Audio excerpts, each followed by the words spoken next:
Amici, un'altra grande star dell'Eurovision, Bojana Stamenov. Grazie. You're really welcome. It's 5 years since last meet in Kiev. Yes. Is that long? Oh my God. Yeah. And what do you remember? What that experience and the From Romanian Eurovision or part? from Kiev? From before for the party there in Kiev. In Kiev. Yeah, it was a great experience. Eduard Romagnuta was the organizer of that party, and it was a very, very pleasant experience, good organization, and I remember we had a good after party actually. For me, it was an experience because it was the open show. It was raining, as I remember. It was a bit rain, a bit dry. It was a bit hectic, but at the end, it was a beautiful, beautiful show. Yeah. Instead, what you're still taking with you from your Eurovision in Vienna?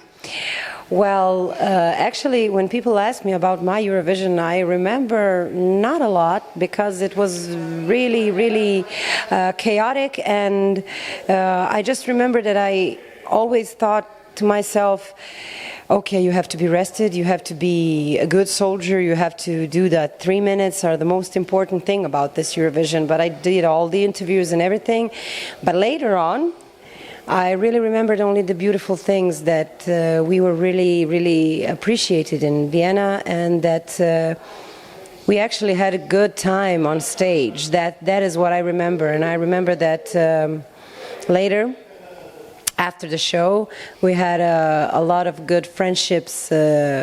We made a lot of good friendships in Green Room with other participants, and some of them are here right now. As it turns out, at one point I was a member of the jury in Serbia, a year or two after my Eurovision for the Sunstruck. In 2017. Yes, 2017, and I think I gave them 10 points, I think, but I don't remember now. It was a long time ago, you know. It wasn't such a long time ago, but you cannot remember everything. Yeah, exactly. And there's the pandemic changes your way of composing, your approach to music. Well, actually, at one point during the pandemic, a lot of my colleagues, and as I talk to colleagues from abroad now, here, at one point we were all kind of, we gave up on music, because we weren't allowed to perform, and musicians are not, artists in general are not people who are to stay at home just to create music. We like to perform, performers especially. We like to perform, we love the stage, we love the audience, and at one point it was not allowed to us, and it was very dark. It was dark ages for musicians, but this is, I always told my colleagues during the pandemic, after all of this there's going to be a new renaissance. So guys, just hold on, and I think it's starting. I think it's a good thing that Eurovision is happening this year, and I do feel that it's a good thing that we started performing again. We start to feel alive again. So yeah, we survived the pandemic. It's the some of us, a lot of my colleagues, unfortunately in Serbia didn't, but the ones who did, we need to continue. Yeah, also for their memory. Yes. And there's something you can recall to of some of these persons, something you do maybe in your show to maintain their memories with you. Yes, I always think a lot about my colleagues, one in particular, and sometimes when I'm on stage, when I look up, I sing to him. It's how it is. He was like a mentor to me, a lot of them, but the one in particular, he was the piano player, and I really love him, and we will always love him, but sometimes when I do this on the stage, it's like, it's for you, director. Instead, how do you feel tonight being at the Eurovision without being actually in the Eurovision? Oh, I feel liberated. It's much more. It's the pressure is off, and the opportunity to say, "Been there, done that," but now I'm doing this. It's liberating. I'm relaxed. And Eurovision, you're always in a tempo. So now it's easy ride, and now I'm really enjoying. And of course, after my Eurovision, I have the audience who loves me and who still remembers me, and I really do thank you guys for that too, because you are the greatest fans on earth. There are no fans that remember all of the performers from all Eurovisions, so thank you for remembering me. And you're also likely to be in Italy. Yes. Because we know you love, first of all, Tuscany. Yes, I love Tuscany. How did you know that?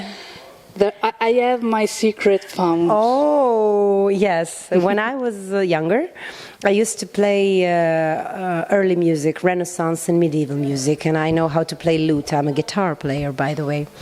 And I used to play in Siena, Florence, San Gimignano, and we did the early music festivals, Renaissance festivals with costumes and everything. I was 15, 16 at the time, and I know a lot about history and music from the Italian, Spanish and British period of Renaissance and medieval, and the opportunity to perform in front of the original Michelangelo's David in Florence, in art gallery, that was, I don't know, that was the highlight of my life, because I remember that he was like 2 meters behind us, and I was shaking like this. I was like, my professor was, "Oh, this is not your first time performing." But no, professor, you don't understand. This is so amazing. I only saw it in pictures. Now he's here live, even though he's made of stone. But it was, and I was younger, of course, then. But yes, I love Tuscany. So this is a totally new experience for me. Turin is beautiful. I experienced it today a little bit. I didn't have a lot of time, but I went to the center and walked around and tried to soak up the spirit of the city. It's beautiful, and thank you for welcoming us. You also have tried another thing that we have in common, the Italian gelato. Gelato, yes.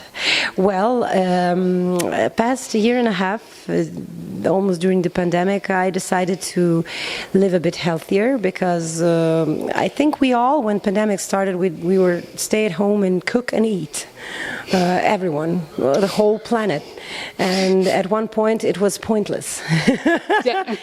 So the past year and a half, I sort of gave up some food that I love, and my favorite, I'm not a sweet tooth person. I don't like sweets. I like pastas, for example, and dough, bread, something like that. But cheese. Cheese, I like cheese. And at one point I stopped eating all that. But I said to my trainer, when I go to Italy, I'm going to eat a lot of gelato. So if you say something, I don't care. Because when you're in Italy, you have to eat or pasta or gelato or both. If I can eat pasta, I can eat gelato.